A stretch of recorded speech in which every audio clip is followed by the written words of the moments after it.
사랑하는 성도 여러분, 오늘 이 시간 하나님의 크신 은혜와 평강이 여러분의 삶 가운데 가득하기를 기도합니다.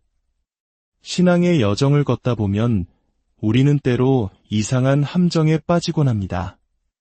처음 예수를 믿었을 때의 그 뜨거웠던 감사와 경이로움, 세상 모든 것이 새롭게 보이던 그 순수한 기쁨이 시간이 흐르고 경험이 쌓이면서 점차 무뎌지는 것을 느끼는 것입니다. 지식은 깊어지고 직분은 무거워지지만 마음속 첫사랑의 온기는 식어버린 것 같은 순간들. 오늘 우리는 바로 그 문제에 대해 그리고 그 해답에 대해 함께 말씀을 나누고자 합니다. 본격적인 말씀에 앞서 만약 오늘 이 이야기가 여러분의 마음에 울림을 준다면 좋아요와 구독으로 저희와 함께 이 믿음의 여정을 계속해 주시길 부탁드립니다. 여러분의 작은 참여는 이 은혜의 메시지를 아직 듣지 못한 다른 영혼에게 전하는 귀한 통로가 됩니다. 하나님의 말씀을 나누는 일에 동참해 주시는 여러분 모두에게 주님의 축복이 함께하기를 소망합니다. 함께 기도하겠습니다. 사랑의 하나님, 이 시간 성령으로 우리 각 사람에게 임재하여 주시옵소서. 우리의 굳어진 마음을 녹여주시고 세상의 염려로 무뎌진 영혼을 깨워주시옵소서. 어린아이와 같은 순수한 마음으로 주님의 말씀을 듣고 우리 삶의 주인이 누구신지 다시 한번 깨닫는 복된 시간이 되게 하여 주옵소서. 예수 그리스도의 이름으로 기도합니다. 아멘. 오늘 우리가 함께 묵상할 말씀은 마태복음 18장입니다. 어느 날 제자들이 예수님께 나아와 이렇게 물었습니다. 주님, 천국에서는 누가 가장 큰 자입니까? 이 질문 속에는 세상적인 성공과 지위에 대한 인간적인 욕망이 담겨 있었습니다. 그들은 예수님의 가장 가까운 제자로서 앞으로 세워질 그분의 나라에서 더 높은 자리를 차지하고 싶은 마음이 있었던 것이지요. 그때 예수님께서는 아주 뜻밖의 행동을 하십니다. 한 어린아이를 불러 그들 가운데 세우셨습니다. 그리고 이렇게 말씀하셨습니다. 내가 진실로 너희에게 이르노니 너희가 돌이켜 이 어린아이와 같이 되지 아니하면 결단코 천국에 들어가지 못하리라. 그러므로 누구든지 이 어린아이와 같이 자기를 낮추는 사람이 천국에서 큰 자니라 상상해 보십시오. 권력과 영향력을 갈망하며 눈을 빛내던 어른들 앞에 세상의 근심 걱정 하나 없이 해맑게 서 있는 작은 아이. 예수님은 바로 저 아이의 모습을 닮으라고 말씀하십니다. 계산하지 않는 순수함, 전적으로 의지하는 믿음, 자신을 낮추는 겸손함. 그것이 바로 천국 백성의 자격이라는 충격적인 선언이었습니다. 제자들은 이 가르침의 깊은 의미를 그때는 온전히 이해하지 못했을 것입니다. 그들 앞에는 상상조차 할 수 없는 고난의 길이 놓여 있었습니다. 복음을 전하다가 겪게 될 수많은 핍박과 역경, 그리고 순교의 순간들. 역사는 그들의 마지막을 이렇게 기록합니다. 수제자였던 시몬 베드로는 주후 66년 예수님과 같은 방식으로 죽을 수 없다며 십자가에 거꾸로 매달려 순교했습니다. 안드레아는 밧줄에 묶인 채 굶주려 죽었고 야고보는 헤롯의 칼에 목이 베였습니다. 요한은 반모섬이라는 거친 바위섬에 유배되어 독수리와 바위 틈에서 여생을 보냈습니다. 빌립은 십자가에 못 박혔고 바돌로메는 참수당했으며 마태 역시 십자가형을, 다데오는 화살에 맞아 숨을 거두었습니다. 그들 모두가 끔찍하고 고통스러운 마지막을 맞이했습니다. 저는 종종 생각해 봅니다. 그들이 어둡고 차가운 감옥에서 살을 내는 고문을 당하면서 혹은 마지막 숨을 거두는 그 순간에 문득 예수님께서 그들 앞에 세우셨던 그 어린아이를 떠올리지 않았을까요? 모든 것을 잃고 하나님의 뜻 안에서 극심한 고통을 겪고 있을 때 그들은 스스로에게 물었을 것입니다. 내 안에 아직도 그 어린아이의 마음이 남아있는가? 이 모든 시련 속에서도 나는 원망과 분노에 잠식되지 않고 여전히 주님을 향한 순수한 기쁨과 신뢰를 간직하고 있는가? 그 아이는 세상 걱정 없이 작은 벌레 한 마리가 날아가도 까르르 웃으며 쫓아갔을 것입니다. 어른들의 심각한 대화에는 아랑곳하지 않고 흙장난을 치며 즐거워했을 것입니다. 예수님은 바로 그 마음을 잃지 말라고 하셨습니다. 슬픈 일이 있어도 금방 잊고 작은 사탕 하나에 세상을 다 가진 듯 행복해하는 아이처럼 어떤 고난 속에서도 기쁨을 잃지 않는 마음 말입니다. 미국의 위대한 작가 마크 트웨인은 미시시피강에서의 삶이라는 책에서 아주 의미심장한 경험을 이야기합니다. 그가 처음 증기선 조종사가 되기 위해 훈련을 받을 때의 일입니다. 약 2000km에 달하는 거대한 미시시피강의 모든 물길, 모든 구비, 모든 위험 요소를 알파벳처럼 완벽하게 외워야 했습니다.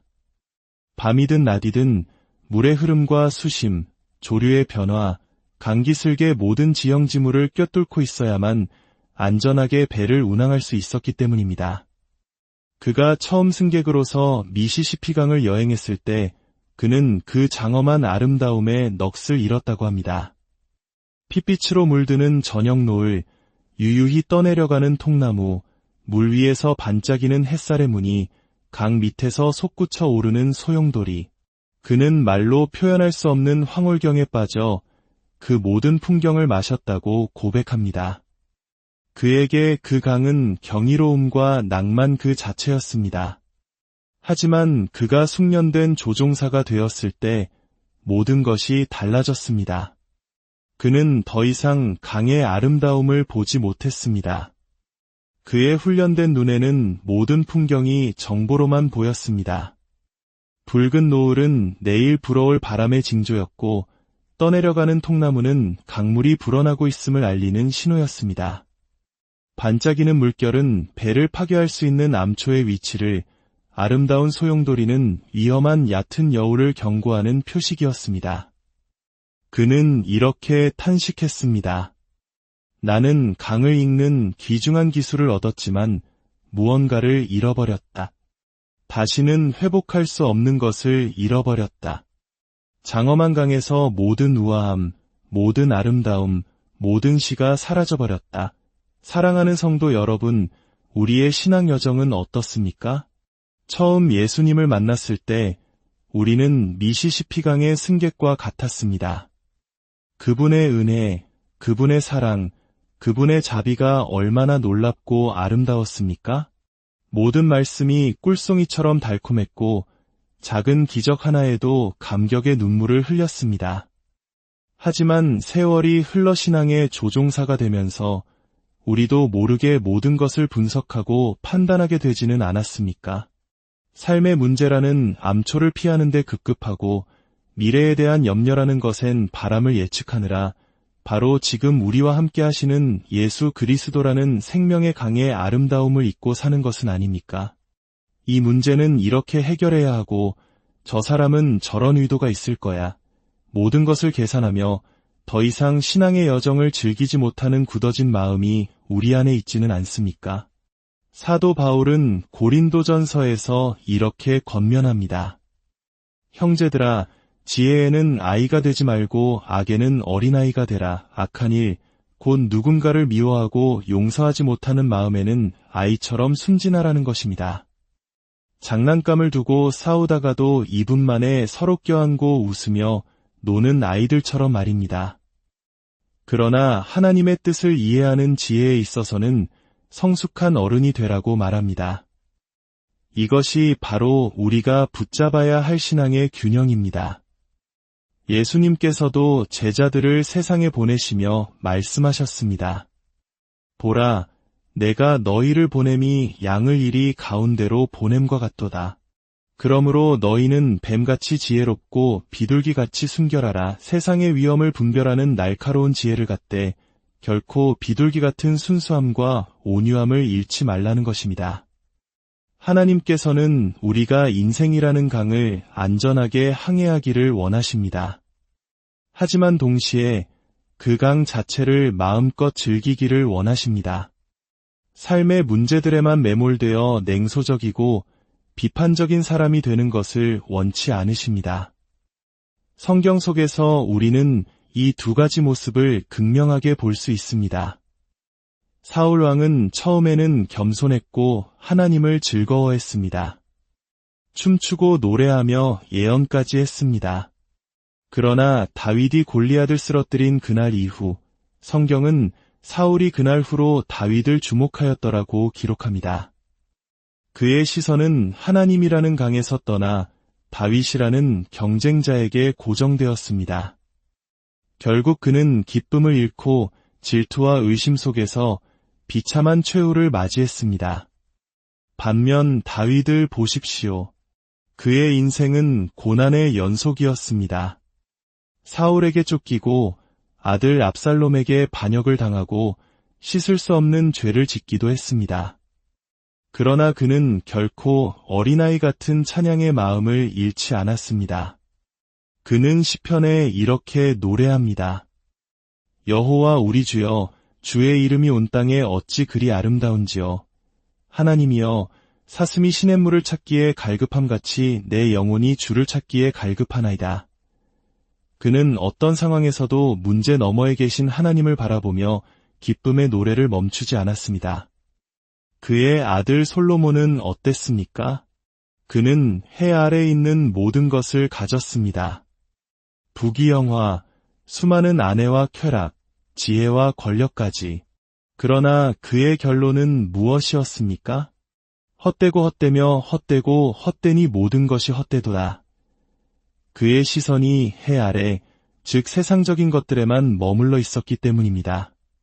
그는 인생의 강을 즐기지 못하고 그저 허무함 속에서 삶을 미워하게 되었습니다. 그러나 골로새서 3장은 우리에게 이렇게 말합니다. 그러므로 너희가 그리스도와 함께 다시 살리심을 받았으면 이의 것을 찾으라. 거기는 그리스도께서 하나님 우편에 앉아 계시느니라. 우리의 기쁨과 만족의 원천은 해 아래가 아닌 보좌 위에 계신 예수 그리스도께 있습니다. 사랑하는 성도 여러분, 여러분은 지금 무엇을 찾고 있습니까? 하늘을 나는 독수리는 아름다운 산과 폭포를 지나치면서도 오직 썩어가는 쥐의 사체만을 찾아 헤맨다고 합니다. 우리의 시선이 혹시 독수리처럼 삶의 아름다운 축복들은 보지 못하고 문제와 불평거리만을 찾아 헤매고 있지는 않습니까? 우리는 여전히 예수님이라는 배 위에 타고 있습니다. 우리는 여전히 생명의 강을 항해하고 있습니다. 이것이 얼마나 놀라운 은혜입니까? 때로는 강의 구비가 험난하고 예기치 못한 풍랑을 만날 수도 있습니다. 그러나 우리 선장 되신 주님께서 약속하셨습니다. 내가 너를 떠나지 아니하며 버리지 아니하리라. 그러니 우리는 이 여정을 즐겨야 합니다. 혹시 지금 나는 내 인생이 싫어라고 말하고 있는 분이 계십니까? 솔로몬처럼 모든 것을 가졌지만 공허한 분, 혹은 아무것도 가진 것이 없어 절망하는 분이 계십니까? 오늘 어린아이처럼 겸손히 주님께 나아오십시오. 복잡한 생각을 내려놓고 그저 주님 도와주세요. 제 삶의 중심이 되어주세요. 라고 고백하십시오. 예수님은 여러분의 인생의 기쁨을 회복시켜 주실 수 있는 유일한 분입니다. 그분은 우리를 정죄하기 위해 오신 것이 아니라 우리에게 생명을 주시고 더 풍성히 주시기 위해 오셨습니다. 이사야서 9장에서 메시아의 이름이 이렇게 예언됩니다. 그의 이름은 기묘자라, 영어로는 원더펠입니다. 그렇습니다. 우리 주님의 첫 번째 이름은 놀라우신 분입니다.